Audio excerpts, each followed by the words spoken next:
Welcome, listeners. A couple of notes before we begin. First, we had some audio quality issues this week. The episode is still quite good and very listenable, but there are some annoying dropouts and static.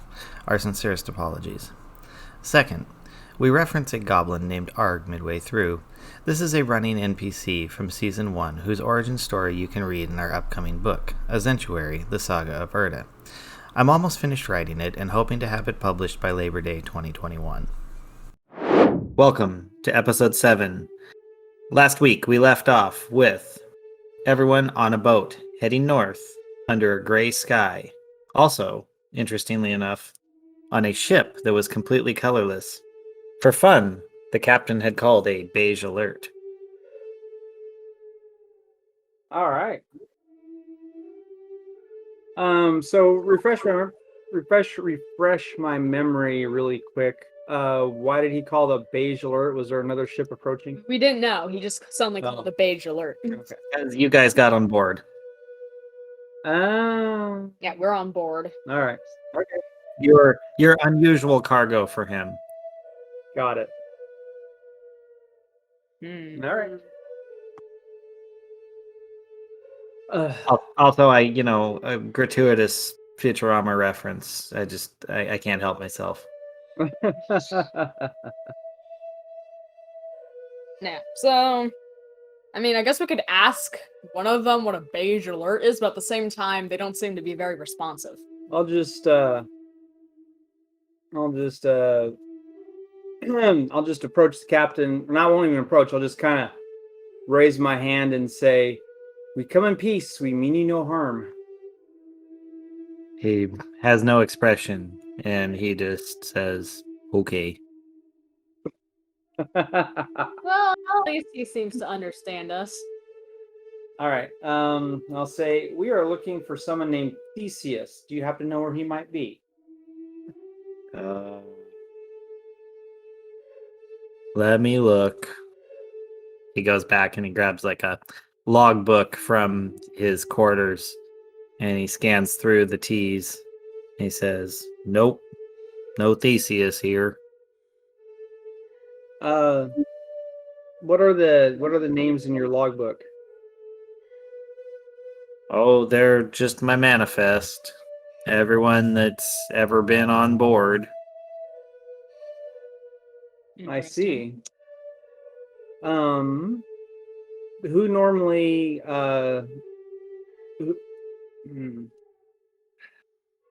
who do you normally carry? Who normally comes on board? Oh, we carry the deliveries for the port to the north. What deliveries? What do you typically deliver? Well, all of those destined for the morning fields. The morning fields? Yes. Would these happen to be like the fields of Elysium, or are these? Are we in? Oh, Elysium, no. That's the other boat. They're over the other way. Okay. So the morning fields, are these like fields of the dead? Yes, they're all dead. Why? Who else would be here? Well, we're not sure. That's why we're asking. Would there happen to be a big rock around here somewhere where someone might be chained to it or used to be chained to it? No rocks on these seas. This guy's so modest. This guy ain't the sharpest knife in the box. Yeah, he's dead. So, all right. What ship takes people to Elysium? Oh. That would be one of the ones that leaves from the west port. See, we left from the north port. Okay. We'll be back there in a few days. What, the North Port or the West Port?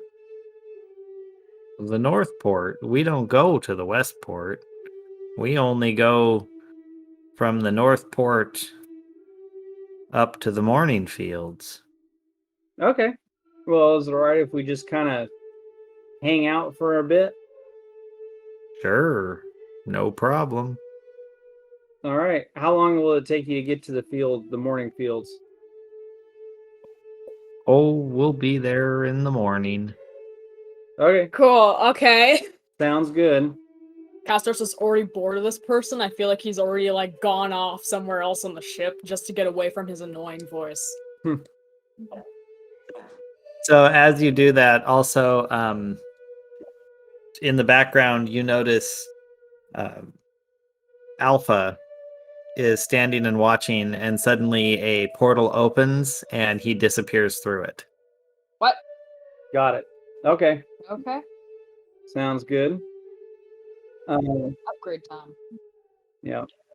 You guys spend the night, and in the morning you get to see him come into port at the Morning Fields, and the lower doors into his cargo hold open up, and just you see a pouring of souls out. Just more volume than you could imagine could fit into a ship unloads onto these fields. Okay. Huh.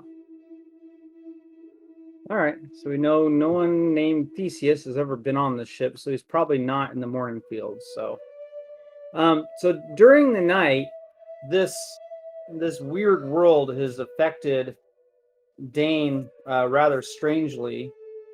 So he's feeling a little closer to the arcane type. He's starting to feel the ebb and flow of magic and so on and so forth. So Okay. That makes sense considering all your other senses would be dampened. yeah. So let's see here. Would it be possible? Okay, so first he has this impulse to do this ritual of binding, and he manages over the course of an hour during the night to bind his battle axe to himself. Okay. Sure. He has performed the ritual of Chud. Yeah, that's the ritual of Chud. It's one of the things you can do as an Eldritch Knight. You can bind your a weapon to you so that you can't ever drop it or have it kind of torn from your grasp, and it always returns to your hand. That's awesome. So yeah, and then in his pack, he after the ritual is kind of rummaging through it, and he all of a sudden sees this book that he'd kind of forgotten that he had, and all of a sudden the runes in the book kind of start to make sense to him, and he finds that he can actually read it now. And so from this, he's able to memorize a couple of spells. So nice. So he can now cast at least a couple spells. Cool. All right. Well, So that's awesome. As they set sail the next day, I'm assuming, or did anyone want to add anything else? Sorry. Abby, did you want to add anything, or Ray? Sorry. Not particularly. Okay. So as they set sail the next day, you see that same portal open again, and Alpha walks through, and behind him you see kind of a small goblin that is being held halfway through the portal. The portal closes and the goblin is cut in half. You hear a scream. Poor Ard. And then it poofs out of existence. Oh, good lord. Unluckiest goblin ever. Yeah. Okay. Unluckiest yet luckiest. Yeah, I guess that's true. It's like both sides of the coin. So I guess Alpha is now Well, we went. I guess. Sorry, it would have been beta. So I guess he's gamma now. Anyway. I'm trying to think of what it would be like alpha, beta. Is it gamma or epsilon first? I think gamma It goes- first. No, it's Gamma. alpha, beta, gamma, delta, epsilon. All right. So yeah, he is now gamma. He's the radiation-proof one. What timing? Anyway, your ship sails onward. You are with your companions again. You got to witness a bizarre event as he rejoined you. And eventually, after quite a while of sailing, you end up coming into port. You actually recognize this area from long ago. It's a identical replica of the capital city of, well, the empire that you serve under. This is the kind of upper port that's known as Ukatana. There it is. And you can see as you get off the central volcano of the basically what would be the Idatan capital, except it looks different, more like a giant mausoleum. Okay. Hmm. Interesting. Geez. And this is the North Port. Yes. Okay. You get off, you're looking around. There are some shades around you each way, obviously waiting to go in. Flittering around overhead, there's what looks kind of like a nymph of some kind, just kind of fluttering through the air. No particular shades stand out to you here. They're just all kind of the same gray, kind of half there people. Right. Hmm. Okay. But we noticed the nymph, huh? Yes, there's a nymph overhead. Okay. Well, I'll call up to her. Say, hey, can you help us out here? She laughs at you and spins around. Oh, you're interesting. You so much more lively than these others. Yeah, there's a good reason for that. We're not dead. Hey, we're looking for someone named Theseus. Have you ever heard of him, or do you know where we might find him? Oh, Theseus. Yes, poor Theseus. He is far away from here, but I can't tell you exactly where to go. My mother would be most cross with me. Your mother. Do you know who could tell us where to go? Well, it's a little sneaky, but if you can catch a ferry, go over to the palace there and see if you can find Virgil. Virgil. And who's Virgil? Anxiety. Well, he was once like you are, but he's different. He has an insight that the others here do not. Okay. All right. Sounds good. So, During this exchange, Alpha starts scanning around looking for a fairy flying amongst the crowds. He slightly misunderstands the request. He thinks he must catch a fairy to take over to this person. You see no fairies flittering about, at least at this location. At least. all right. So you said catch a ferry to the palace, huh? Yes. All right. All right. So we'll head back down to the dock. We'll try and. So I asked her, well, where is the ferry that goes to the palace? Where is that docked? She giggles and points basically to the opposite side of the island from where you're at. Of course. Okay, cool. Well, thank you for your help, and we'll see you around. She says, well, maybe I'll see you, but I doubt you'll see me. Okay, sounds good. You just don't care. I love it. They've been around Castros too long. Castros likes this girl. Yeah, Dane might not have much of a sense of humor. I don't know yet. He's like, you're shady like me.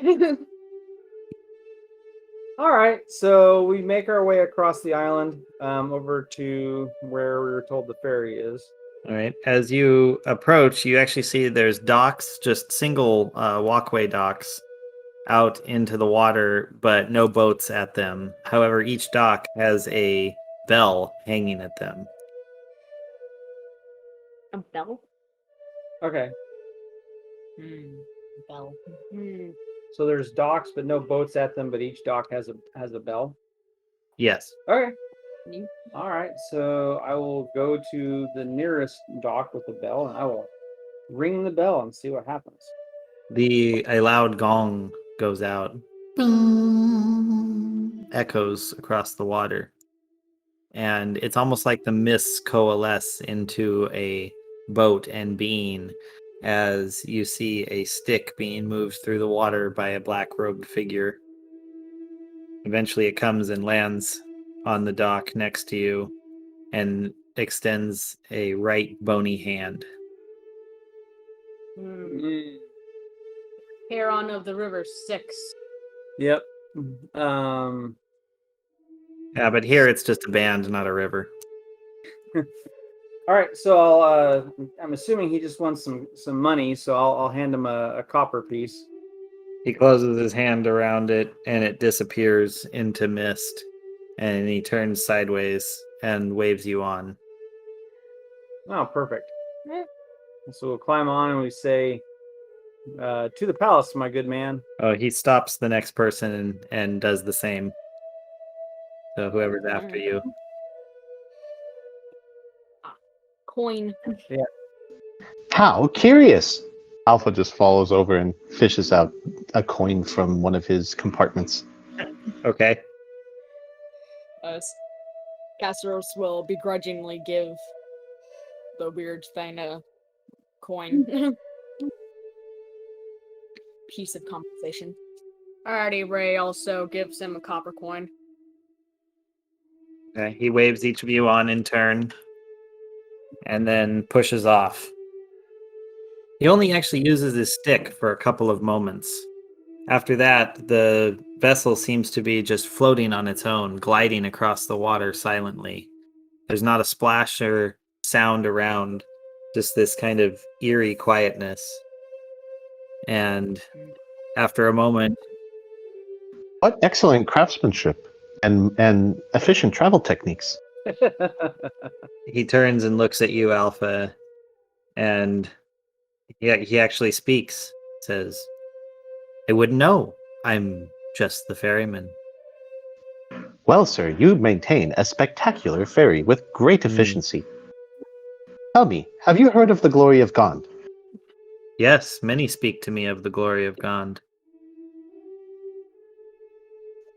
Oh, most excellent indeed. I like this ferryman. Alpha just turns back and looks at the ship. He just kind of ignores the ferryman now. Ferryman knows Gond, so he doesn't care. Oh my goodness. Wow.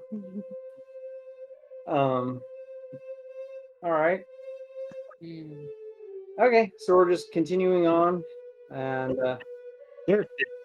Did you want to talk to the ferryman at all? Just kind of ignore I him. think Castros, while he's annoying, he does tend to be kind of interested in knowledge. So he'll ask a few questions to the ferryman. Like, how many dead people do you row a day? Do you have a name? That kind of thing. Just like ask the real questions, like, like is this where all people go when they die? You know, why not? He wants to learn. Well, it's a lot of questions. Where do you want to begin? Well, what's your name first? Let's be polite. Oh, my name has been lost to the sands of time. Long ago, I was a prince in a kingdom that has ceased to exist eons before your birth. Huh. Got some history there. I think they might have called me Shabru, but I actually don't remember now. No one has asked me my name in so long. Oh. Well, guess what? You deserve to have a name.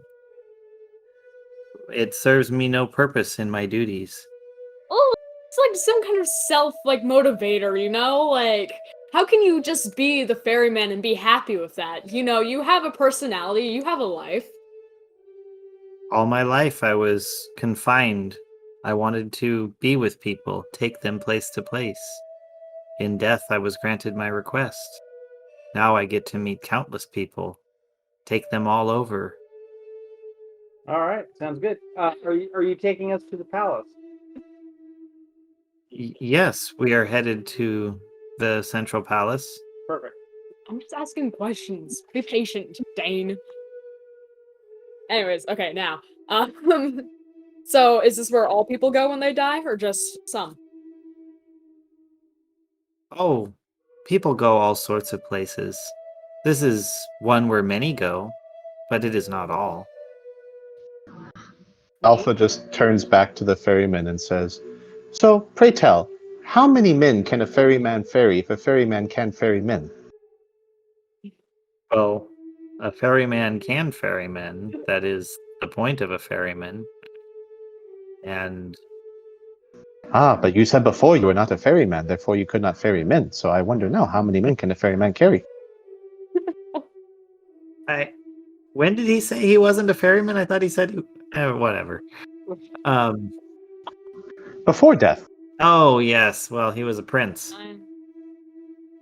He was the prince, and now he's the ferryman. Fairy skeleton. Yes. Which, just for fun, I decided his skeleton is going to have a slight reddish orange hue to it. Oh, that's fun. That's a nice detail. Yeah. I just thought, instead of the boring white, let's start having colorful skeletons. Yeah. Sets him apart from all the other skeletons. This is a special skeleton who deserves a name. We should name him. Little diversity. Yeah, exactly. Kesros wants to name the skeleton the ferryman. Go ahead. You can name him. You can call him whatever you want. He's not going to care. Okay, ferryman, can I call you Chucky? You may call me whatever you wish. Alright. When our ride is over, I will continue, and I doubt I will see you again. Aw, that's sad. Don't think like that, Chucky. We could see each other again. Don't be so negative. We could. There's a chance you will pass my way when you change worlds. See. Never saying never, Chucky. Okay, so, and I guess last question. How many people do you ferry in the existence of time, in the mortal coil? Or immortal coil, I guess. Unmortal coil? Dead point. I myself will ferry thousands, millions perhaps. I don't know. I am not granted with such sight. I would have asked how many people do you ferry in a day, but I don't think they really have a concept of time here, so. Probably not. You know. So, Chucky, what do you do when you're not ferrying? I like cards. So what? You play cards? Yeah.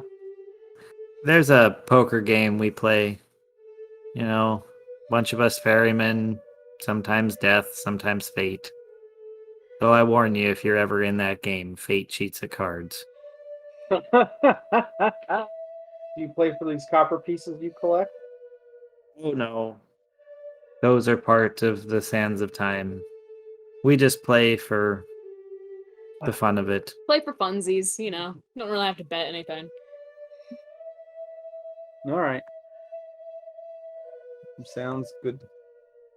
So, you mentioned how the others were like fate and what, death? Yes.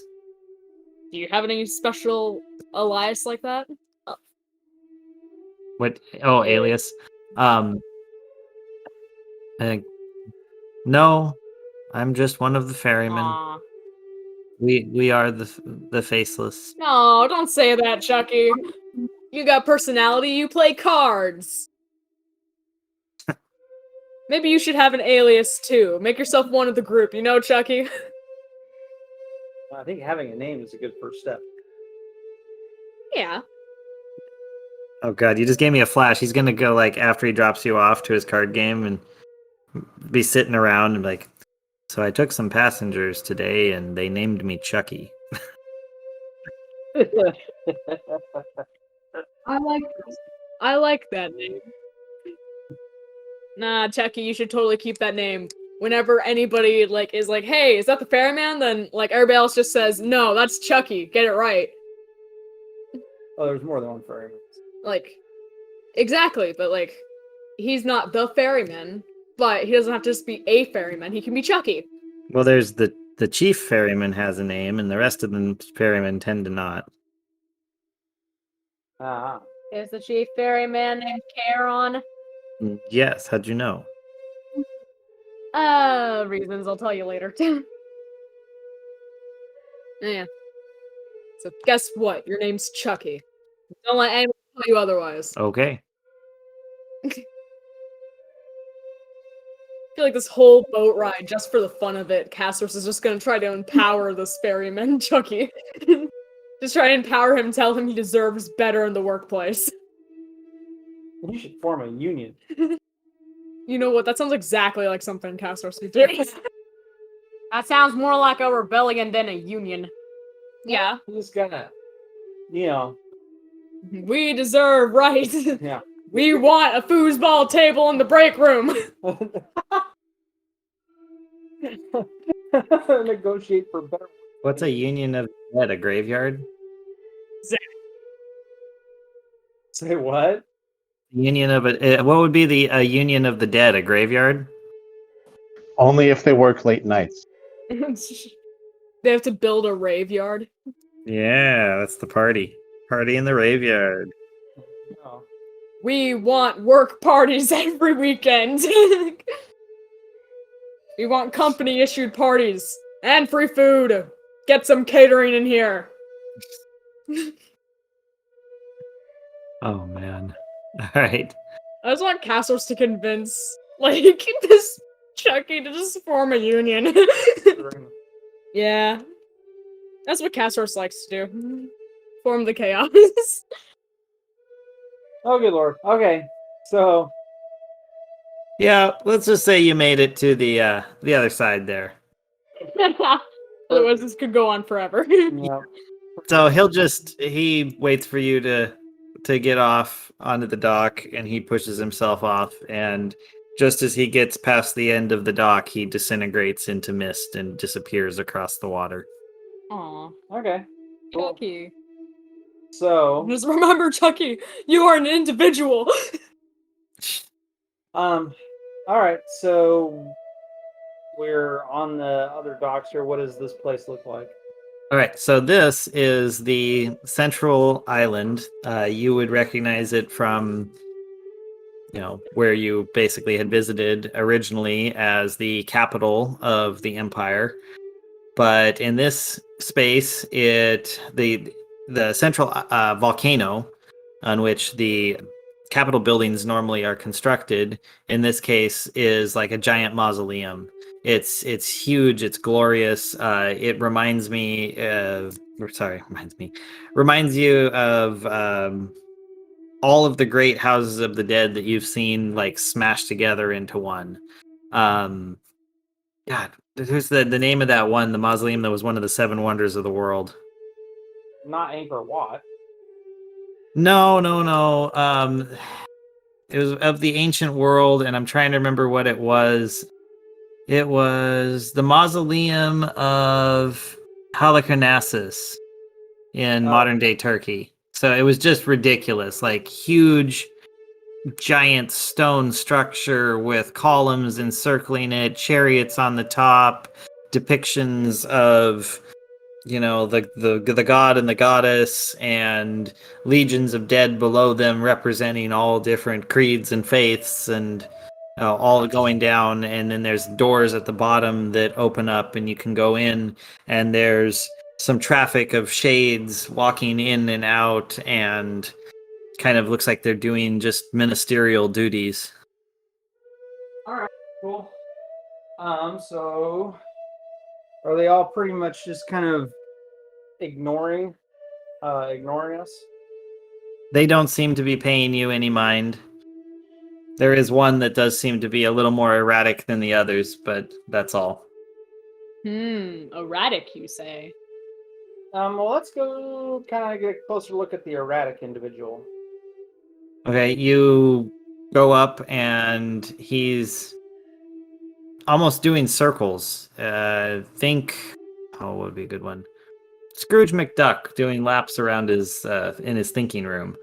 Okay, got it. So see if we can get his attention. Okay. He is shocked. He looks up at you, horrified, like, "What? What? You're aware? What?" And then he stops and he looks at you for a minute. "You are flesh. You are. What are you doing here? You don't belong here." Are you Virgil? Yes. Nymph directed us to you. We have questions. We're looking for somebody. We are omniscient. We already knew your name before we came. Oh, Melanoa. Yes. Of course she sent you. I should have known. We're looking for Theseus. Oh, of course you are. Because, you can't have something simple to come here for, like just a lost love or something. You've got to throw in him. Ay. Is he really that complicated? It's not so much complicated, but the where, the how, the everything. Well, it'd be easier to get you an appearance before the god and goddess than it would be to get you to him. Really? God. Yeah, they're right in there. He's far away. Can I meet the god? What god and goddesses do you have? Well, I mean, it's... What do you wish to call him? What faith are you? Druidic. Druidic? I don't even know what you would be. What would you be close to? I think your people fall down the line from the old worshippers of like Osiris, so it's probably... I guess it would be pretty much him. So... Why can't I remember the name? Anubis? No, it's not. If we're talking Greek, no, Anubis is mummification and embalming. Yep. And Very Egypt. good.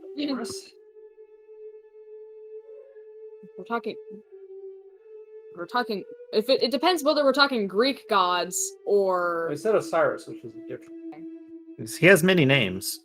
But Osiris, Pluto. What do you want to call him? Hades. Hades is also afterlife healing. Can I call him Bob? Sure you could. You seem to be a constructed being. That would make appropriate sense for you. Oh, excellent. I wonder if Bob knows Gond. Oh, I guarantee you Bob knows God. How wonderful. Well, Demeter is the goddess of like nature, or Persephone is spring. So, could the god and goddess possibly, perhaps, get us to Theseus? He just starts laughing. he goes, "Oh, thank you. I haven't had a chuckle in millennia. No, they're not going to help you." Would the fact that the old ones are coming back on the material plane concern them at all? I doubt it would, considering it just means more souls for them to look over.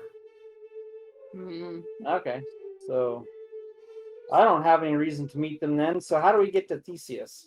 Well, Astro still wants to meet them. he is in the care of the Erinyes.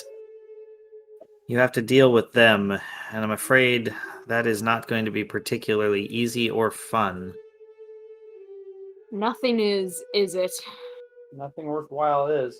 I mean, it can be fun if you find the right way. Like, you find the fun, and the job's a game. Snap. Castor's just suddenly turns into Mary Poppins. Anyway, so what is the deal with the Erinyes? Well, they're the three sister goddesses. How can I put this? They avenge crimes against the natural order of the world. They are not particularly caring individuals. Oh. But considering the old ones are kind of completely anti-natural order of the world, maybe they would care about that. Well, unless you get the old ones to commit matricide, patricide, or something along those lines, it's going to be hard to get their ire to that level. Oh. Hmm. All right. Well, what's their problem with Theseus? Well, he broke natural law. He lived longer than he should have, and then when it was his time, he lived even beyond that. Now, Oh, I- Hmm. Cheated death. I like his style. oh, this is annoying. All right. Well, what do they like, or what can we possibly use to get their aid? I don't know if there's anything you could do to get their aid, but you could try to get them to temporarily release him. It might take some doing. Well, that would be fine. Yeah, it might be all we can do. Well, assuming they are within the realm, their seat of power lies on the island of the Crescent Moon on the way to Elysium. All right, perfect. How do we get to there? Well, assuming you don't go through judgment, I would say you try to sneak in with that group over there. And he points you over to the side where you see there's a passageway coming out of the mausoleum with just a stream of souls heading out towards the western side of the island. Sounds good. Yeah, we'll try and insert ourselves into that stream. Thanks, Virgil. Of course. And do be careful. You don't want to end up here too early. Yeah, everything in its time, I guess. I've gotten close twice. I can survive anything. Yes, but it's different when you die in the land of the dead. What happens then? Well, let's just say things don't work quite properly. There's normally an intake process where you come in, you get judged, you get sorted. You've already bypassed and basically come in the back door. Can't imagine what would happen dying down here. No one's ever done it, to my knowledge. Ah. Okay. So what you're saying is that if we were to die down here, it would be like a world record. Yes, I suppose. All right. Ass roast, don't you be getting any ideas. No. I'm just saying, if I did happen to die down here, it'd be kind of a good thing. I'm trying to put positive spin on this. You guys don't ever understand my train of thought. Maybe because we're trying to save the world here. I mean, I'm trying to too. I'm just saying that in the off chance that we do die here, we can kind of take it as a good thing as well. All right. Positive thinking, positive mental attitude. All right. There you go. Okay, so we think Virgil take our leave and insert ourselves into the stream of souls going to the west. Okay. As you're walking away, Alpha asks as well, like, so why are mortals seem to be so afraid of death? Everyone here seems very friendly, and there seems to be no repercussions for bypassing the normal natural order of things to come here and visit. Why do you fear death so much? I have to explain death to Alpha or Gamma. Because death is kind of the unknown for most mortals. Mm. You never know what's going to happen. But you know what will happen. We are here standing in the land of the dead, just as I know what will happen if I ever die. Why do you fear so much when we are literally standing in the land of the dead? And other mortals can come visit, no problem. I suppose well. Yeah, This doesn't exactly look like a really lively place now, does it, Alpha? Mm-mm. But the craftsmanship is remarkable. Yes, that is true. But there are a lot of things you can't really enjoy as well when you're dead. Like, see much nature here either. In fact, go ahead. Yes, there's no nature per se. While the craftsmanship is impeccable, Alpha, you do find your enjoyment of it rather tamped down. No.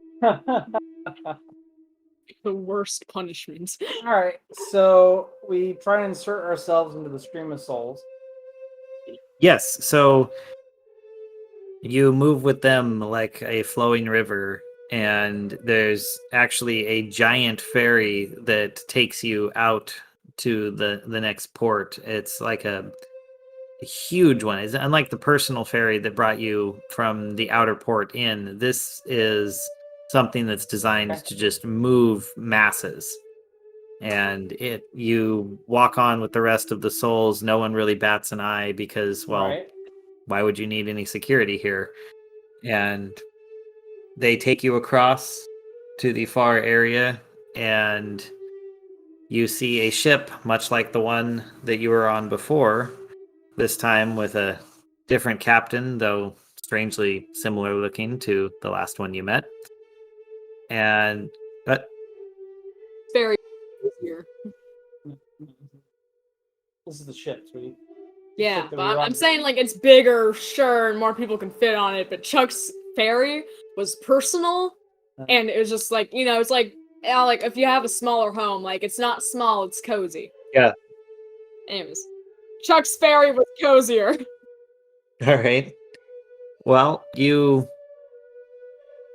let's see. You make it all the way down to the port, and here they're actually reading off the names and loading people into the hull of the ship. Okay. Interesting. So describe the ship. Are there ropes or any kind of netting or something hanging from the sides of the ship? Yes. So it's basically, yeah, think like the classical, Greek trimaran with kind of a rope ladder net hanging over the side. All right, sweet. So I'm thinking we might want to try and sneak around to the side and just kind of hang on the ropes. Okay. I'm gonna say for that, casters will probably use wild shape. But Alrighty. what about Jeremy? But he only lasts, the wild shape lasts how long? An hour? It's half. Yes, I believe it is an hour. And they are loading up, so I mean, how long is it? Conceivably, I guess it could take that long to load. So like he could turn into something small to sneak around, but what's gonna happen to Jeremy? Where's Jeremy gonna go? Well, it's one of you watch Jeremy if Castros turns into something small. Sure, I'll watch Jeremy. Alright, he'll give Jeremy to Dane. Alright, I'll just put Jeremy on my shoulder and I'm gonna try and just kind of hang on the netting. Oh, wait. What are these things that are, I guess, the dead? What would they kind of be described as? Shades. Shades. Like shades, they're kind of in the shape and form of people, but kind of translucent. So you can kind of see through them. Okay. So yeah, think of the souls from Hercules. Are there any like carvings or statues on the ship anywhere? On the ship? Yes. You're not on the ship. You mean like going up to the ship, or? Oh, so they're actually checking people going onto the ship. They are. Yes. Is there any on the ship? You can look up and you can see the giant carved figurehead, and sure, around the mast. There are carved figures. Looks like they're basically holding the mast up. Okay. Castros is probably good. Alpha's gonna try to sneak aboard and join the figures. Okay, so sorry, I have to laugh at this. Okay, so Alpha, a hominid robot amongst a bunch of shades, is going to walk up like, "Ooh, I'm a shade," and then like jump up on deck and then stand. Look, I'm a statue. No, he's gonna sneak aboard. Fine, roll stealth. I want to do it. Okay, let's see here. Oh my gosh. Hold on. No. What is my stealth? I got 23. Oh my god. He got a nat 20. Oh my god. Okay. That's all you had to say. You just like I got No, that. but- You have to say. All right. Yeah, you flawlessly. You're going through. You kind of got your arms down. You're like, "Ooh, I'm a shade," and you go right on the boat and you walk up and then you stand there and act like a statue and no one sees or notices. You are there. Oh my god. Well, I'll be darned. The rough bucket pulled it off. Best nat 20 moments. Yeah, and he just blends in with the statues with his arms raised just like them to try and, act the part. And then goes inert. All right. Oh my god. So Dane's gonna kind of hang on the rope netting, kind of wrap himself into the netting. Castros will turn to a spider and just crawl around, do his thing, I guess. Awesome. Castros, just let's make sure you don't nat one that, so please roll. Yeah, 18. Oh yeah, you're good. You're a spider. You're all crawling around. Let's see. You might investigate just a tiny bit. Oh. Why not? You're gonna investigate? Sure. Or more so just like sneak around, listen to the gossip. There's no gossip. They're not talking. Sad. Yeah. Never mind. This ship's boring. But Just for fun, I wanted to roll the dice again, and I got a nat 1 as my next roll. So very nice. So the crap, where was I? Dane, So Castros is yes. you're tying yourself in. Can you do just a quick survival check for me? I want to make sure you tie yourself in and don't like fall off. Okay. You drop Jeremy, you're dead to me. Let's see. Survival. Ooh, +4 on that. So that ends up being a 12. Oh yeah, you're fine. You tie yourself into the rope. It's all good.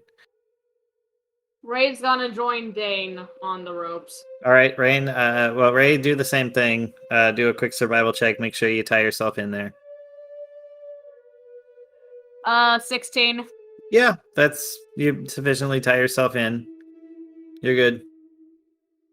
All right. So I feel like Castros as a spider will probably like crawl around a bit trying to listen for the hot gossip. Find out that there's none. Be sorely disappointed and probably after sulking in a corner a bit as a spider, come join Dane and Ray as well. Right on. Yeah.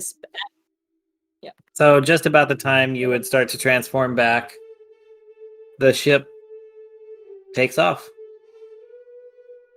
and starts to sail out to sea.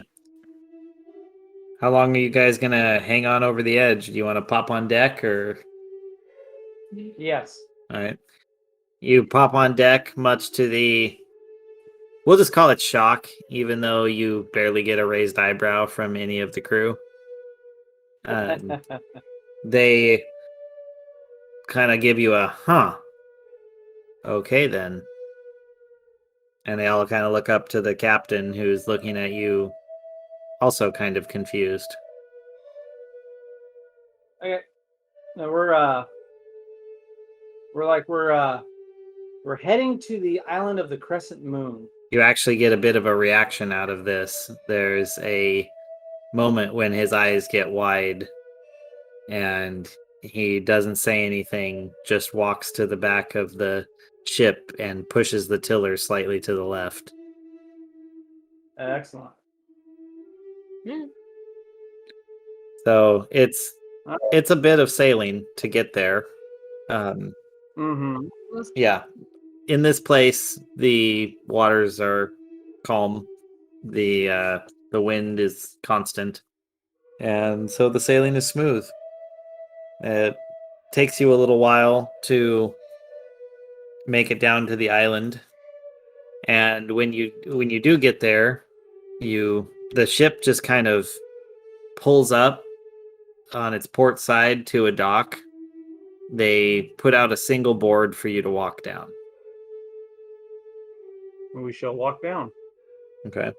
The moment the last person's foot hits the dock, the board is immediately retracted and the ship takes off. Ominous. All right. So you are standing on a dock leading up to how can I describe this? It's like a broad castle. Like someone took like a circle, cut it in half, and lined columns all the way around in front of you. There are 3 large statues, one to the left, one to the center, one to the right. And each one of them has its own kind of pathway that goes to it after you hit the end of the dock. Okay. So 3 large statues, each have their own path going to it. Is there really anything else on this island, or is it just pretty much a small island that actually has just these? Oh, 3 it's statues? a huge island. It is gigantic. You are just at the landing spot. It spans, the land spans out on either side of you in a big curve. You can see how it gets its name because it looks like you're on the inside of a crescent moon with rocky shores going north and south, and you're like in the center of the arc. Okay. When they make landfall, Alpha reactivates and says, "Thank you, kind ferryman," and jumps off the boat. If the people could be shocked, they would be. Instead, you just see their heads slightly raise and then flop back down. Wow. Death is not very interesting. No. Okay. Source hates it. All right. I'm going to investigate the statues. I have to agree that death is not interesting here. Gond is much better for the afterlife. Yep. So the statues that are along each, see if I can describe this well. So there's like a short path, a statue, and then a longer path back to the arc of columns. At the base of each statue is a name carved in that you're able to read despite not recognizing the language. Okay. What are the names? Electo, Megara, and Tisiphone. Okay. So the fates, the Aranese.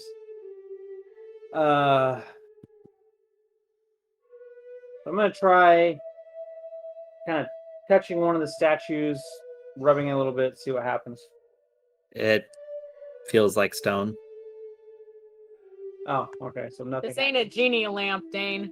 This isn't your gemstone. Well, I thought maybe the statue would come to life. I mean, possible, I guess. Like, it's not the weirdest thing that's happened. All right. So they don't come to life. So is there a where does the path lead? It goes down and in between a couple columns, and it looks like there is some type of structure beyond them, but they are tall, thick, and obstruct vision. Okay, well, I guess we'll follow the path. Which one? So is there a path going from each statue then? Yes. Ah. Saying, yeah, Cowsource could use Wild Shape again. Let's use try, Keen Smell. let's try Electo. Okay, so the first path to the left. Yeah, sure. Yeah. Alrighty. So you walk down that path, and there is the separation in the columns, which leads to a relatively modest house, I would say, compared to everything else.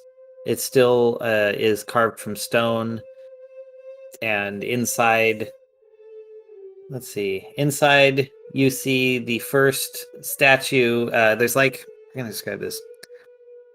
So it used to be there's when you walked into a house, they had the house gods represented in an effigy.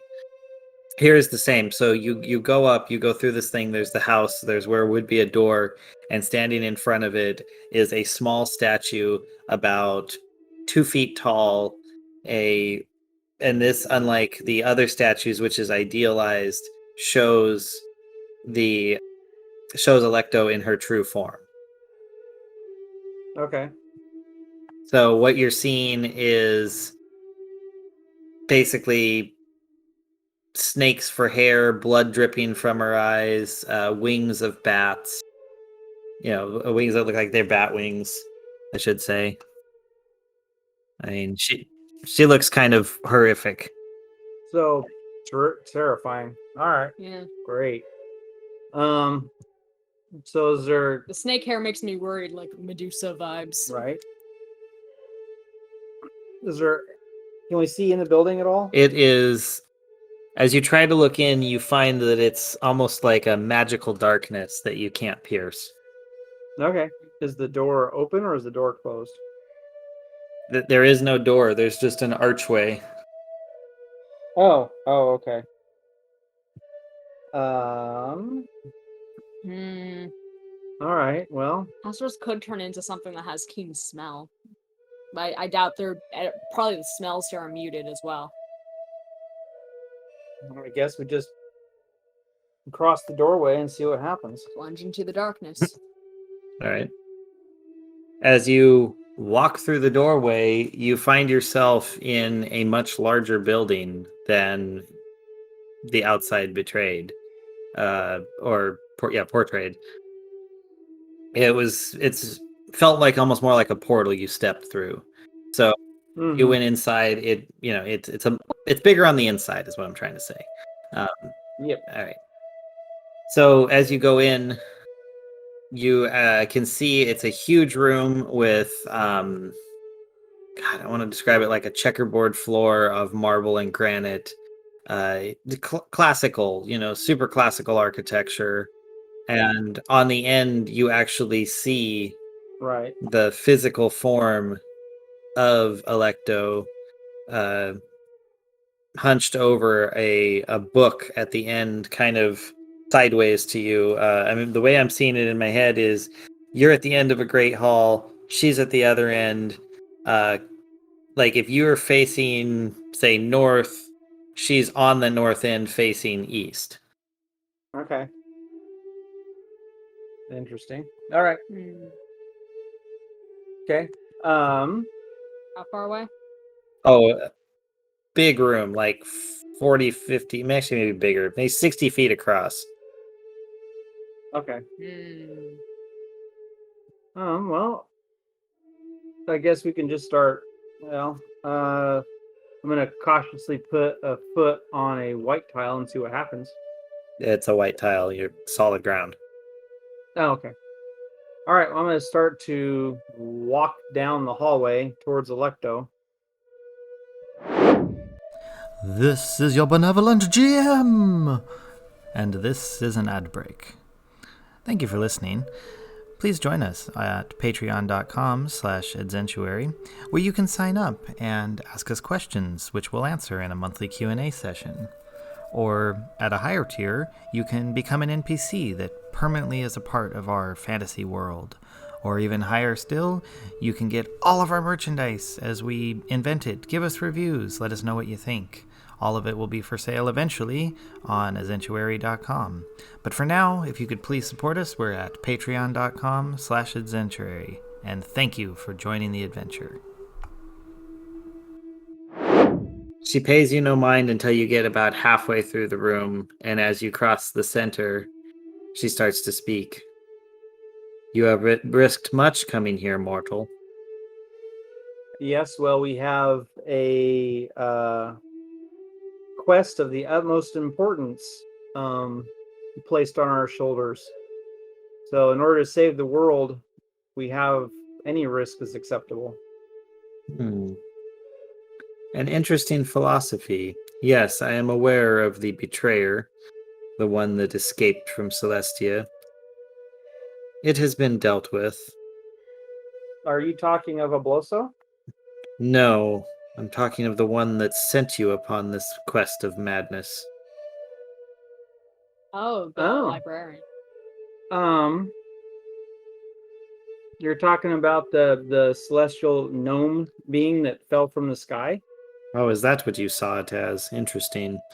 Yes, it has been dealt with.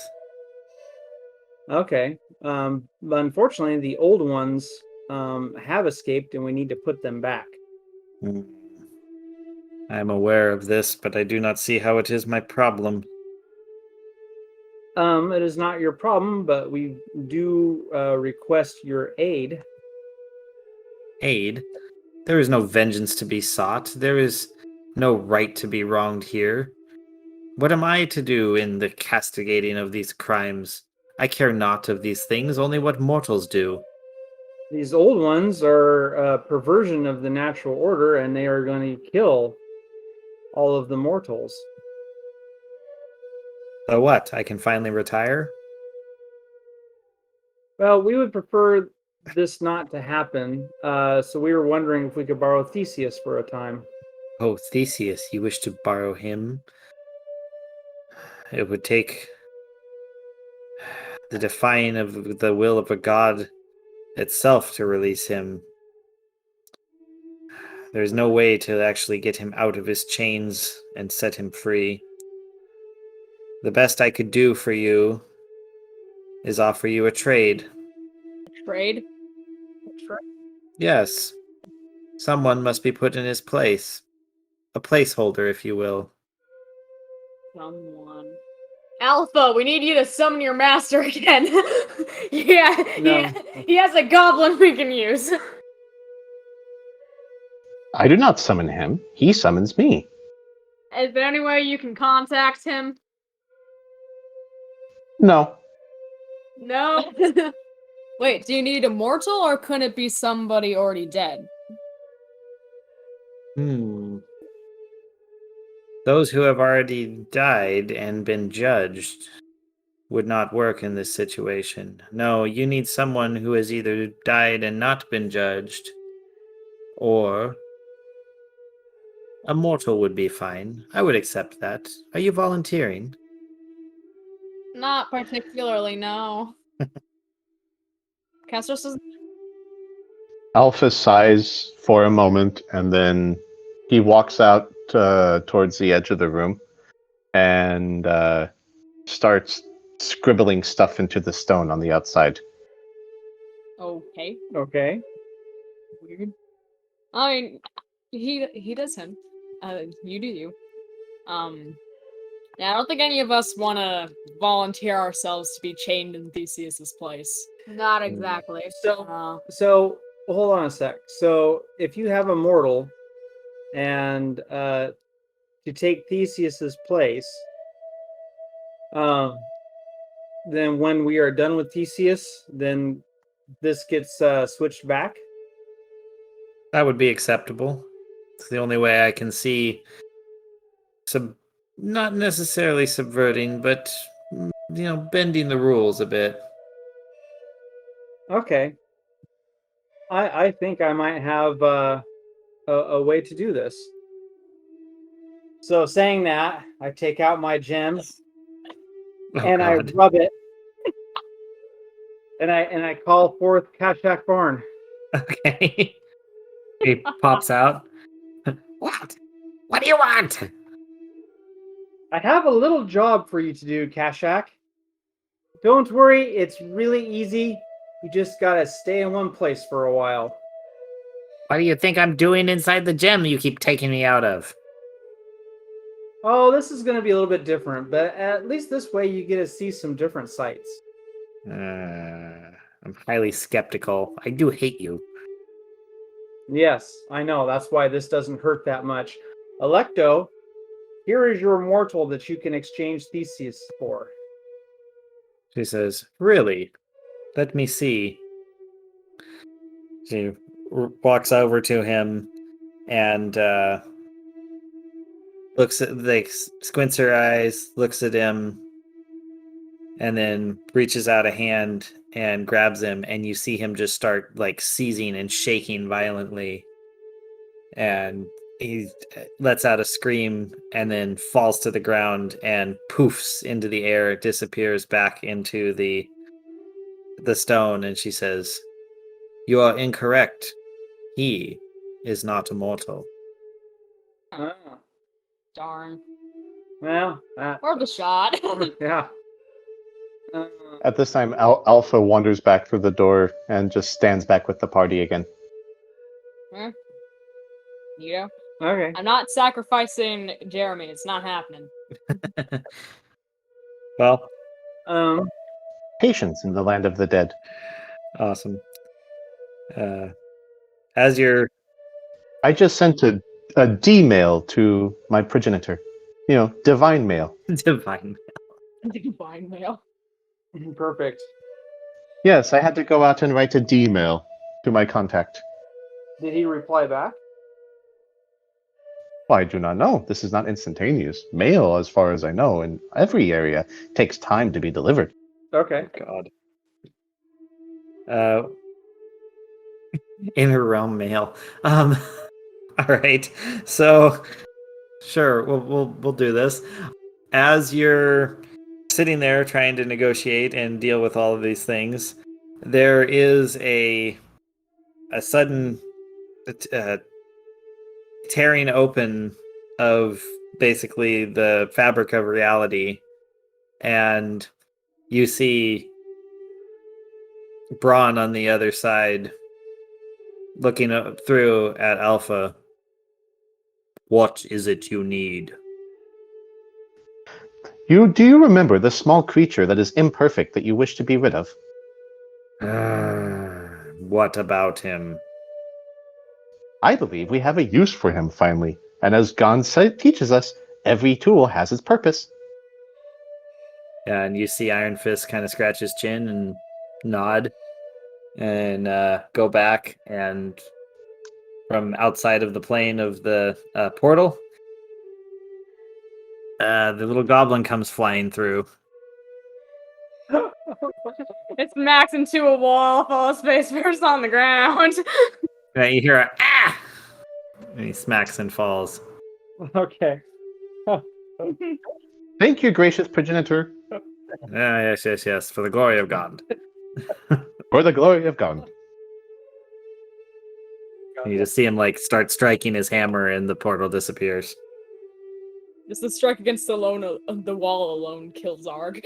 No, we don't want to kill him. I'm kidding. No, he's fine. He gets up. You turn to Electro. Alpha turns to Alpha turns and says, "Will this suffice?" She walks over and looks at him, and and she reaches down and touches him, and he kind of twists and convulses for a moment, and then relaxes and just kind of not slumps down, just kind of gets really just lethargic. And she's, yes, Perfect. he is mortal. All right. Poor Arg. That sounds good. I always knew the D-mail system would come in handy someday. Everyone always says, "Oh no, D-mail is just a passing fad." But God knows his ways. All right, there we go. All right. So she looks at you. This is who will take Theseus's Yes. place? He is acceptable. I will release him, but know this. You have a limited time in which to complete this task. Okay. And you see her contemplating. She walks over to the book, flips through it, and roll me a 1d100. Everybody or just one person? No, this is for the fun of it. Yeah, let's do everyone do it. I just want to see what numbers you guys get. I get 40. Castors gets 20. Ray got 50. Alpha gets 11. Yeah, did everyone else forget to roll their 1 die? Or did you just roll your 10s? Yeah, 1 sec. 58 for Ray. Yeah, still 20. 44? Awesome. All right. Because I really like this. She says, as time is measured on the material realm, the earthen plane which you intended to save, you have 133 days. Okay. So, a little over 4 months. Yeah. So she walks over to the side of the hall all the way over to the east side, swings the doors open, and beckons for you all to follow. Okay. Okay, so as you go out, you see what looks just like a storm-ravaged rock. So big, craggy face, lots of sharp stones all over, oceans just bashing against it. And there is a spire in chains. You see a older man, skinny, gaunt, tied to the rock, hunched over. Okay. Is this Theseus? She nods. Yes. It doesn't look like much. Appearances can be deceiving. As she reaches up. All right. Go ahead. What? No, go ahead. I say she reaches up and touches the shackles. They fall off, and he falls to the ground. And then she reaches over and with a single hand grabs Arg and effortlessly just pulls him over and throws the chain on his wrist. Okay. And he starts freaking out. But then, just as she does that, also, and he's screaming, he suddenly starts looking gaunt and hunkering down and looking old. At the same time, Theseus stands up and he starts to fill out and look younger. And when he stands to full height, he is huge, like 6.5 feet tall, just built. And he looks over at you. This is unexpected. Something truly terrible must be happening. Yes, the old ones are escaping their confinement. He squints his eyes. So that is how I get my pardon, or at least a temporary reprieve. I understand. How do we get out of here? I turned to Electo. Electo, what is the fastest way for us to get out of this place? Back to the material plane.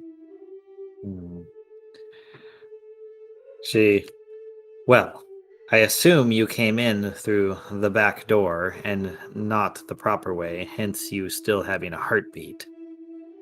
Correct. That's a good assumption. Well, then I highly recommend going back the way you came. Should you not be able to do that, there are other means. I'm sure Virgil can show you the way up. Okay. Yeah. Well, what's the best way for us to get off this island and back to the palace? I will light the lighthouse. The boat from Elysium will pick you up on the way. Thank you, Electo. Thank you. Do what you can. We will.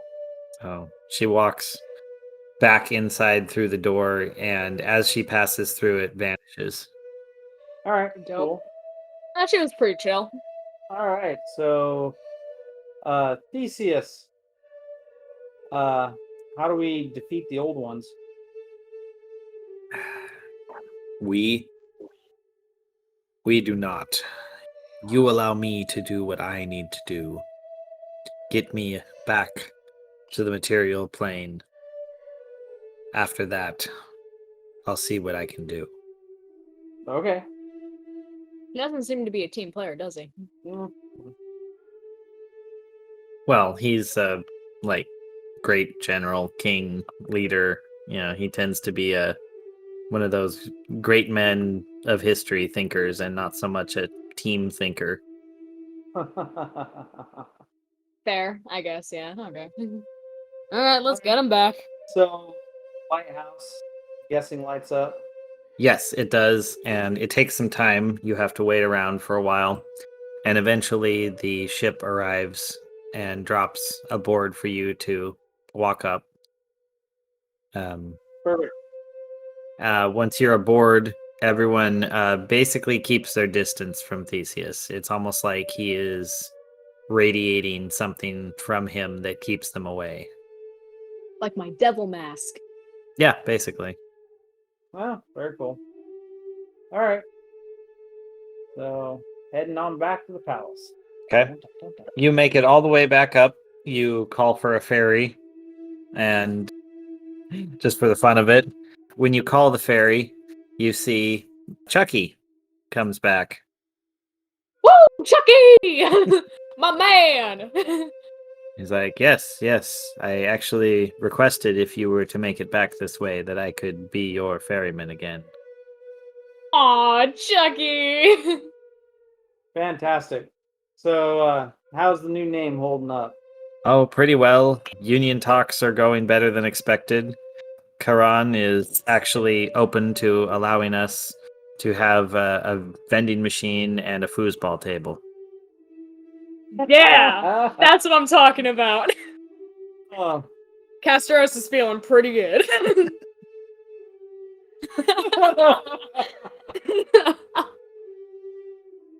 All right. So we board Chucky's ferry. All right. Well, I'm sure you guys talk about all sorts of stuff as he takes you back across the water. Castros will give him other ideas for rebellion and union stuff, you know. The usual. Unions are not rebelling. Oh, yeah. They just stand together for. But Castros wants this to be a bit more chaotic, okay? He wants this to escalate. Maybe not right now, but maybe in the few year future. Well, the thing is, they're not trying to get better wages or anything like that. They're just Because they don't. they're just getting some perks. Yeah. Yep. I say get even more entertainment. Get a juke.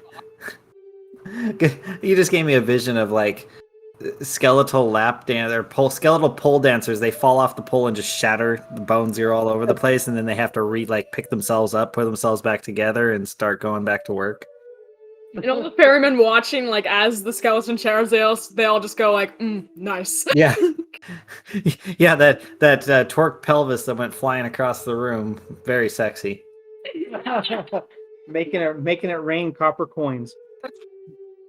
Making it rain finger bones. Oh, got a little too much centrifugal force on that one, and the phalanges went flying.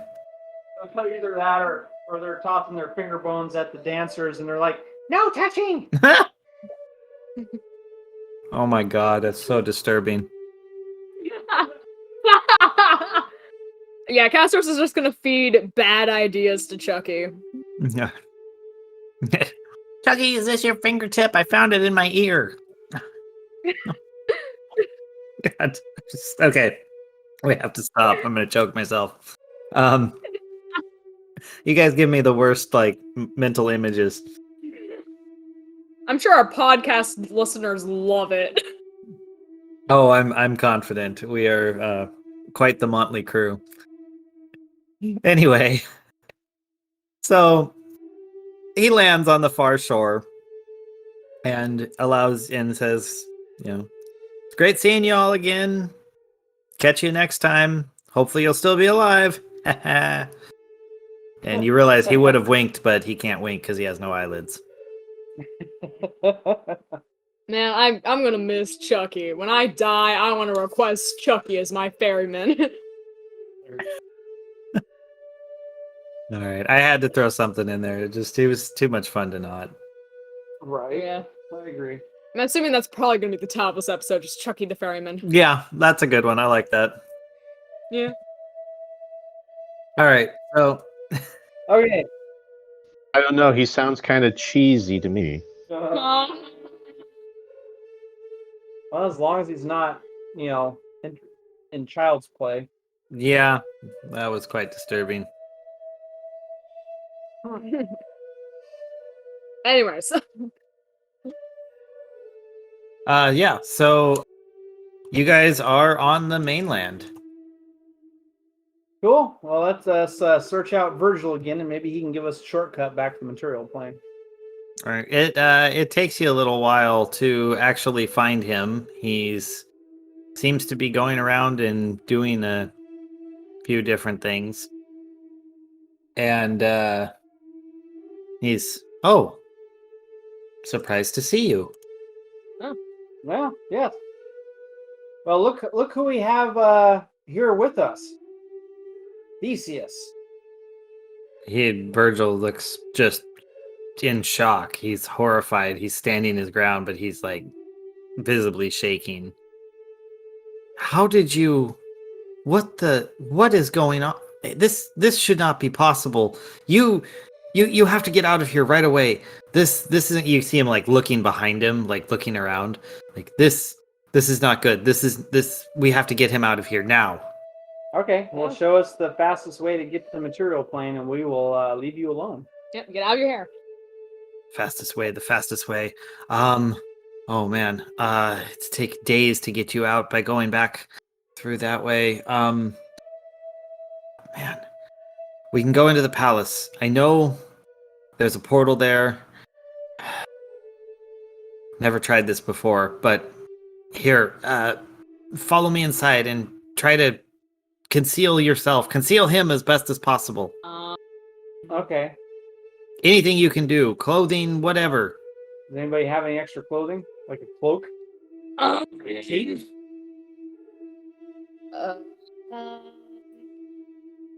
Well, I mean, Alpha has... I suppose Alpha might still have his robes. Yeah, Alpha probably has robes. He doesn't need the clothes necessarily. Ray has a pair of traveler's clothes. I don't think anything of Dane's is going to fit Theseus, so No. probably need the Warforged clothes. Alpha, can you lend your clothes to Theseus so we can disguise him? I suppose that would be okay. His physique does seem to be having very interesting structural changes, and we should determine what is wrong with it before we allow it to be exposed to anything. Okay, whatever you say. But let's get him dressed real quick here.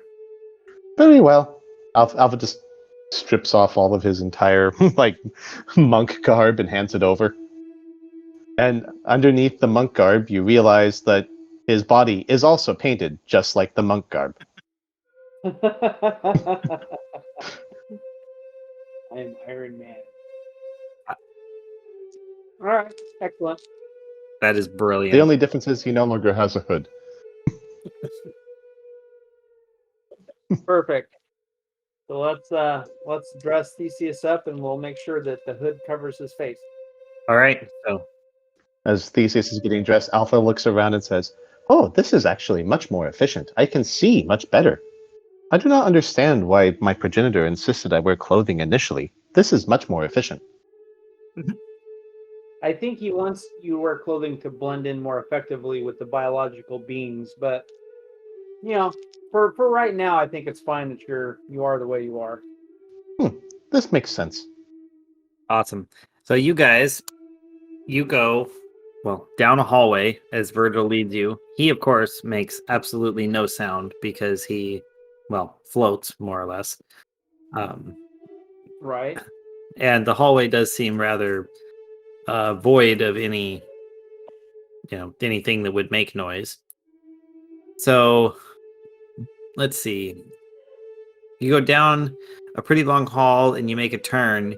And as you cross this kind of large opening, I'll have you roll stealth, everyone. All right. Rolling stealth. Rolling stealth. Dane gets 13. 11. Okay, you guys both talk at the same time. Oh, Alex sorry. got an 11, or Ray got 20. 20, 11. Dane, what did you say? 13. 13. Okay. I should have wild shaped. I knew I should have. Cassim's got a nat 1. Uh-oh. Oh, Oh. All right. Well, I was keeping the dice check low on this one, just because you guys are in an area that gives you quite a bit of advantage. But no, not Castros, who comes walking through and somehow, I don't know, drops a set of pots and pans you're carrying, or I'm trying to think of anything that would make a bunch of noise. but Loudly whistles at something. yeah, Uh, There was one brazier that was lighting the hallway, and somehow Castros wanders Yeah. right into it and knocks it in- over. Screams in pain. no, I'm gonna say Cassius probably lured himself through talking. That just sounds Cassius. So he was probably just like talking excitedly about all the union plans that were gonna happen with Chucky and the other Okay, well, ferrymen. well, what I was gonna say was Just you kidding. suddenly caught the attention of a large three-headed hound with snakes for fur and a big collar that's spiked and says with a little bone name tag hanging from it that says Spot. So This is not like an Oregon dog that if I look at it, it'll turn me to stone, correct? correct. And maybe that's what actually was the nat one, because you're so interested in nature. Yeah, You were just like, ooh, pretty puppy. probably.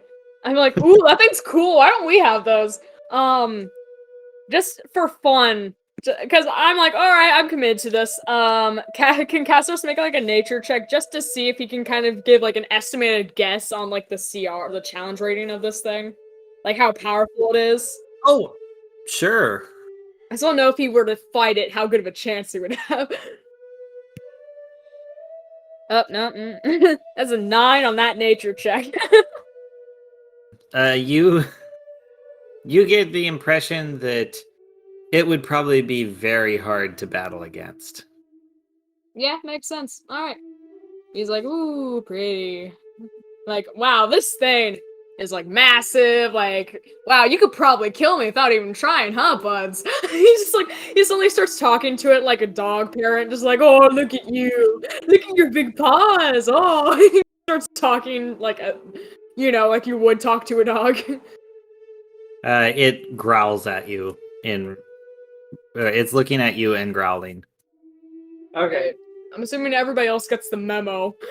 Yeah. And we're like, psst, psst, Casper, shut up. Come on. So we try and very carefully get Castros to kind of back away from this thing. I'm gonna say if you do that, then it's probably gonna notice you too. I'm gonna say he's probably gonna try to motion to the party because he doesn't want to. He doesn't want to hinder the party anymore. So I'm gonna say he's probably gonna motion to the party to keep going. And he's gonna.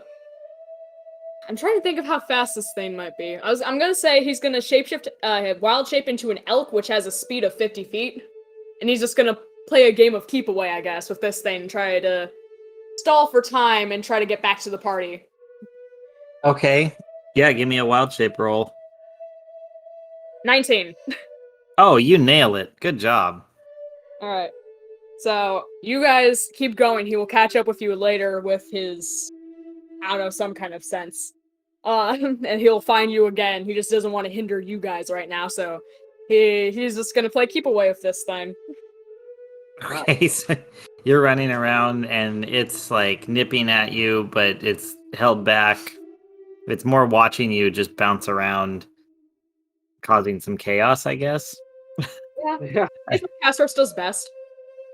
Well, it's not like you're trying to cross the boundary that it's just growling at you and watching you. Oh, I see. So anyway, we leave Castros to his shenanigans, and Mortals. Ugh. And keeps going. Eventually, you guys make it kind of around the back of that chamber and through a tight, narrow passageway that an elk could not fit through. And find your way to basically how can I describe this? It's like a giant stone ring, and he points at it. It's the surface is like an inky black, and he points and says, "You must jump in." all right. So Dane jumps in. Okay. Just want to make sure everyone else is following, because Theseus follows and jumps in after Dane. Alpha just kind of shrugs and jumps in as well. Ray jumps in. Yeah, so the dog can't actually make it past a certain point, right? Correct. Castros didn't know that when he turned into an elk. Alright, so he's gonna notice that pretty quickly, and like it's that part in like the Looney Tunes cartoons where like they make a fool of themselves and they turn to like they look at the camera and turn to a donkey. Okay. Yeah, that visual gag, and he's gonna transform back and run after the rest of the party. Alrighty. You get out of there, and as you do, you had caused enough commotion in all your bouncing and running about that there are now a dozen shades following in your footsteps. Like you're running down towards the others, and they're floating after you. Alright, well, book it. All right, right on. So yeah, you book it. I'm assuming you just run through the little passage and jump in. Yeah, I just don't even like know if like he just sees Virgil and he just sees nobody else. He's just gonna assume, yeah, this is the place where I need to be, and just jumps through. Doesn't even question it. Doesn't even hesitate. All right. Well, you do that, and Virgil kind of turns and disappears, and you guys find yourself upside down, feet kicking above the water, head down. And I'm assuming you just realize this and then turn yourselves over. And once you're right side up, you look around and you're in the middle of a fountain in front of the Royal Palace in the Capitol building. Okay. Neat. All right. Fantastic. Well, we Dane kind of gets up, steps out of the fountain and kind of shakes himself off a little bit. He's like, I'm gonna have to oil my chainmail now. I'm assuming. Okay. Castros will also get up, but he's pretty proud of himself. He's like, I got to absorb a cool dog as an elk, and like it was pretty exhilarating running from all those shades after I caused all that trouble. He's having a blast, you know. This is like the perfect time when like his chaos like just manages to rile things up, and he gets away pretty much unscathed.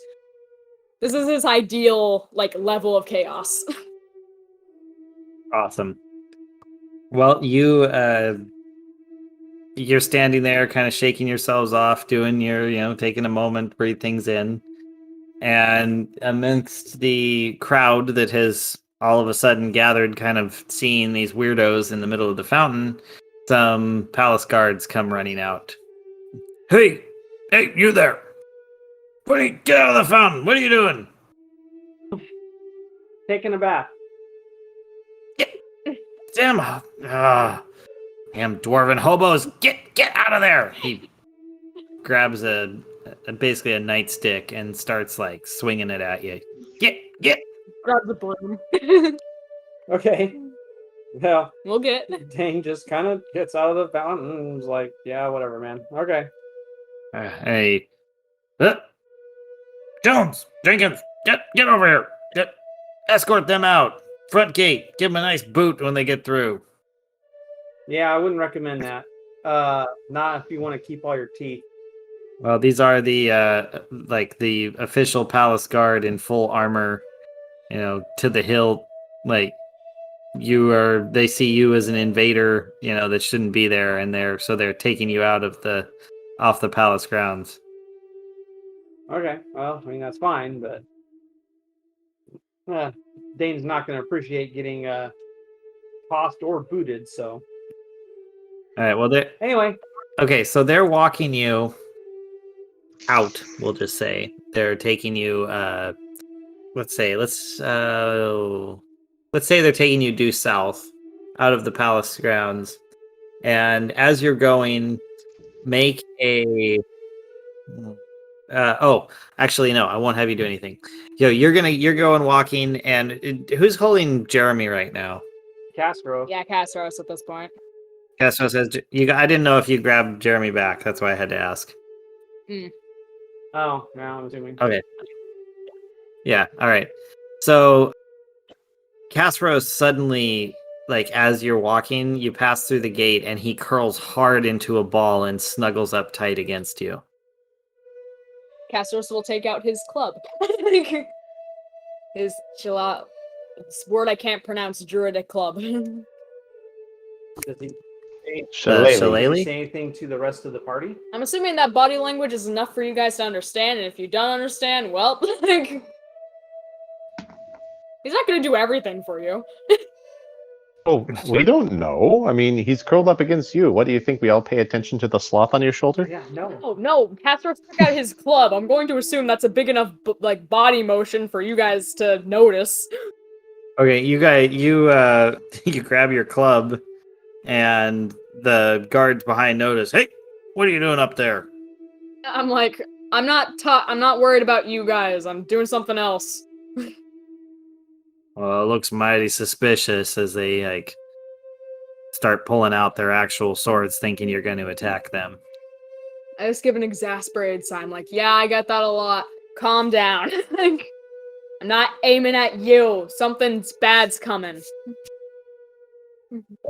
Well, you keep walking. You've got your hand on it. Their hands are on their weapons.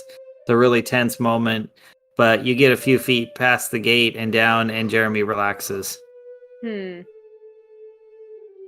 Interesting. So he curled into a ball when we were going by what? Oh, was it a doorway? As you were passing out of the palace grounds. So there might be a barrier or some kind of aura.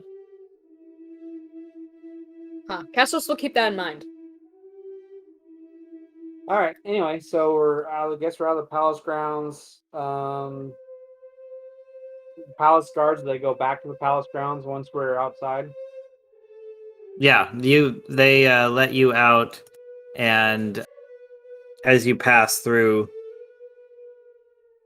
Theseus stops, and he looks side to side and goes, I know this place.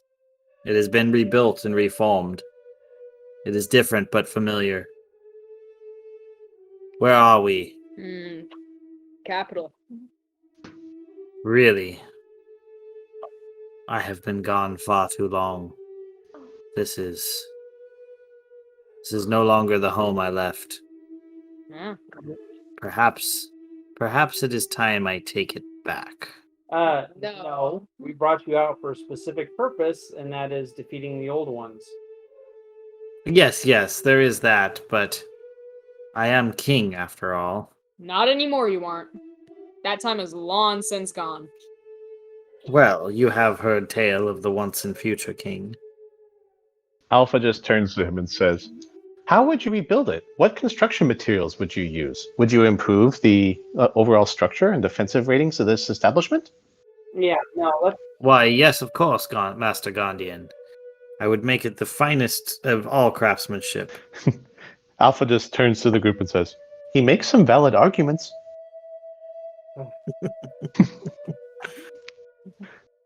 Alpha, don't let this man deceive you. But why? Never He mind. recognizes Gond in its glory. not really. Theseus, what? Are you not the ones who said we need a, what did you call it, mega church in order to assist us? Yeah. I believe his statement says we can achieve this. Yeah, I don't think he's interested in making a mega church for you. He's more interested.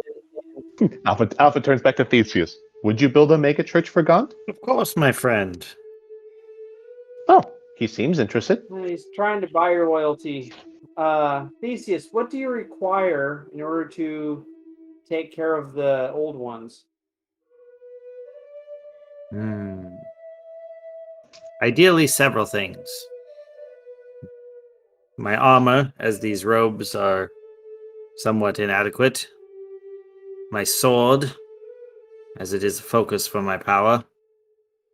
My dog, as he is my most faithful companion. Okay, where shall we find these items? I am not sure. Perhaps my armor might be where they buried my physical body. My sword was cast into the ocean, so we will have to get it back from the people there. Spirits of water, sea, perhaps air. Okay. Well, let's try for your armor first. Where were you buried?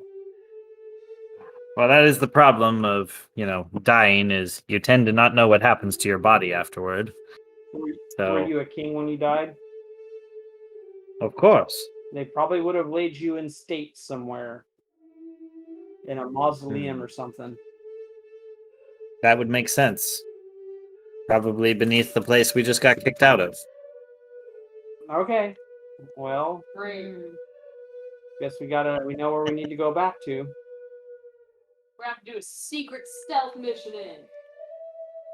I mean, just maybe they have visitation tours and we just sneak off from it. I mean, that's what they do in all the movies when they have to infiltrate a place that's still generally open to the public. They take the tour and they just break away from the rest of the group and do what they need to do. That's very true. I can't fault you there. Do bear in mind that you did just get kicked out and are being watched currently. Yeah. So I think what we should probably do is maybe find ourselves some let's see here. We might be able to find say how big are these palace guards? Are they normal size? I'm guessing they're not as big as Theseus. Yeah, they're a bit shorter than him. They're 5'8", 5'10". Okay. So just a bit shorter. None of their stuff is actually going to fit him. We could really use a rogue right about now. So, tell you what, Ray. Yeah. Why don't we find some, say, servant's clothes for you? We can sneak you onto the palace grounds, and then maybe you can let us in through, a servant's door or something at night, so we can get into the grounds. Why do I gotta do it? Because you look more normal than the rest of us. Normal. Well, yeah, more human-like, I guess. Because, yeah, dwarf, and then tiefling with horns, or a warforged. We all kind of stand out in a human crowd. So, I'm thinking Ray's probably our best bet. Probably. Well, and your mentor was a rogue. I still got that pack of traveler's clothes on me. Yeah, there you go. So, take you kind of around the corner, let you kind of dress in traveler's clothes, and see if you can't kind of sneak back out onto the palace grounds. Follow any kind of traffic or anything, and see if that'll work. Alrighty. I'll try. All right. Let's just do a... Oh, man. Would it be stealth again? No, I don't think it would. Well, it could be. Disguise? Deception, possibly? Yeah, I'll go with that. Deception. Yeah, roll deception. 4. 4? You just by chance, you thought, oh, I'll do this and go in later. And as you're walking by, it was the same guard that kicked you out before. It's like, hey, I know you. And if you had a covering on your head, he grabs it and rips it down. What are you trying to do? Bends you around and kind of pushes you back out. Get out of here. One more time coming back and we'll throw you in the dungeon. That did us a whole lot of good. Yeah. Okay, well, after a long rest, then we can wait till maybe a bit later at night. Casters can turn to a cat or a rat or something, sneak in that way, and then let you guys in. Yeah. The way to go. There you go. One of you will have to hold Jeremy while he's doing it, though. Alright, so we wait till night?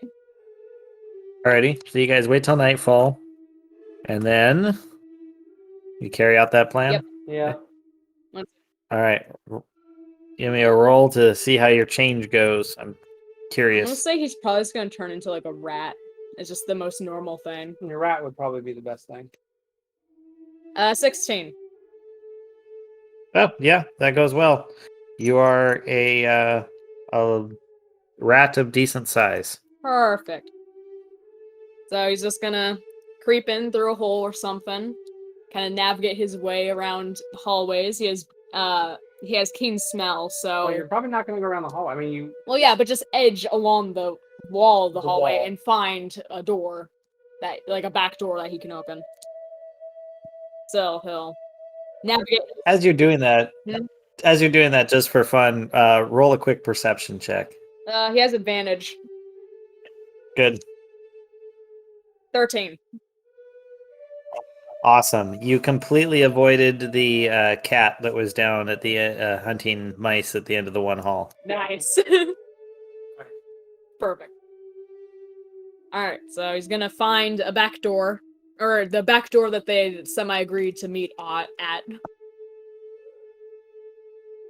Right on. And then I take it you transform back to humanish form. And unlock it. Awesome. The bolt slides open and you guys slip inside. Great. Yes. Stealth casters. Because he failed the first stealth check, so he has to be a rat in order to do anything stealthily. Oh, there you go. You can't talk as a rat. Okay, so we're inside. Awesome. So you guys start moving your way around. Let's see. So you're going to have to make your way basically to the tombs. I'm going to assume that they're not particularly going to be guarded because why would you post guards, at a tomb? Mm-hmm. And how late in the night did you guys start this whole raid? I would say kind of well after dark when the moon is up, because I think the moon would probably help Casseros. Yeah, I agree with that.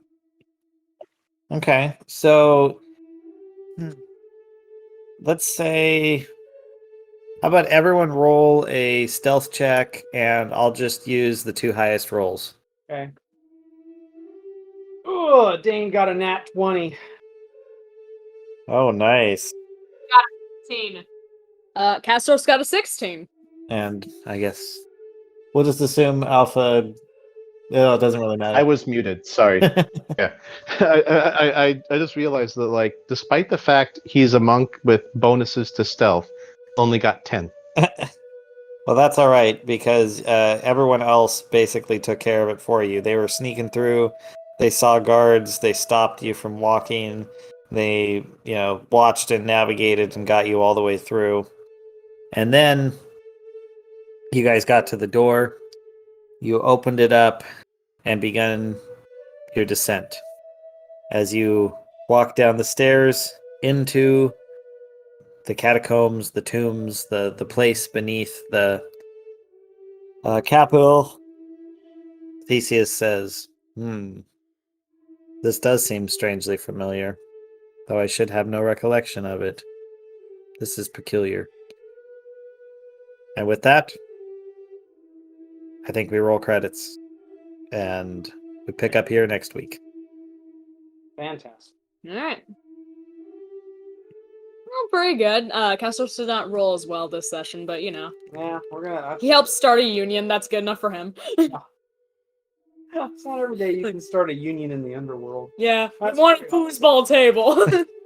I couldn't help it. It was so ridiculous that you decided to name a random ferryman Chucky. He's just so funny. He's got a lot of chuckles.